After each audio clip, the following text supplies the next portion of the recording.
Hello friends, Kautilya को अब तक हमने देख लिया है। अब इसका मेन एक और सिद्धांत है मंडल सिद्धांत के अतिरिक्त सद्गुण नीति। क्या होती है कौटिल्य की सद्गुण नीति? पहले आपको इसका सीक्वेंस याद रखना है। एग्जाम पॉइंट ऑफ व्यू से सीक्वेंस वाले क्वेश्चन पूछे जाते हैं। पहले संधि आएगा, फिर विग्रह आएगा, फिर यान आएगा, आसन, संश्रय, द्वैधी भाव। क्लियर?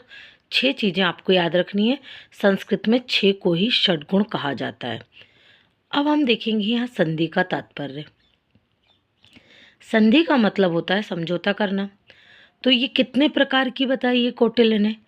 ये बताई है संधि इन्होंने हीन संधि, भूमि संधि, अनुवासित संधि, सम विषम संधि, दंडोपतन संधि, कर्म संधि, अति संधि। इन संधियों के नाम आपको याद होने चाहिए। एग्जाम में अगर क्वेश्चन आता है कि कौन सी संधि नहीं है तो हम उसे छांट सके। क्लियर? विग्रह का मतलब होता है युद्ध करना।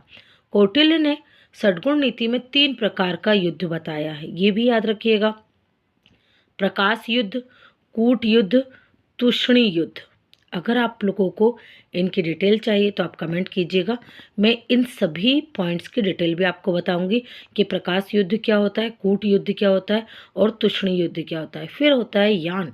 यान मीन्स होता है वास्तविक युद्ध जो यूक्रेन और रूस के बीच हुआ है या चल रहा है 4 सालों से। यान के बाद आता है आसन।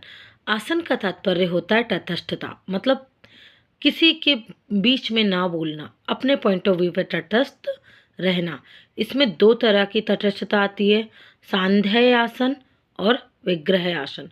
संधि के द्वारा तटस्थ रहिए, किसी देश के साथ संधि कर लीजिए या फिर युद्ध करिए, उसके साथ आपको युद्ध का ही एक नज़रिया रखना है।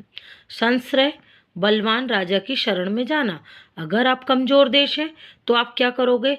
बलवान राजा से युद्ध नहीं करना है, आपको उसकी शरण में जाना है और उससे अपने लाभ लेना है। लास्ट आता है द्वादी भाव। द्वादी भाव का तात्पर्य होता है दोहरे भाव के साथ व्यवहार किया जाना। इसका एग्जैक्ट मीनिंग याद रखिए, एक राजा से संधि और दूसरे राजा से युद्ध या विग्रह करना, इसे कहा जाता है द्वादी भाव।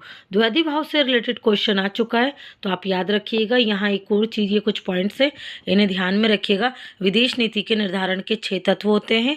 निर्बल राजा के साथ साम दाम, बलवान राजा के साथ दंड और भेद, और राज दर्शन में प्रथम दार्शनिक किसे कहा जाता है? कौटिल्य को। Thanks for watching.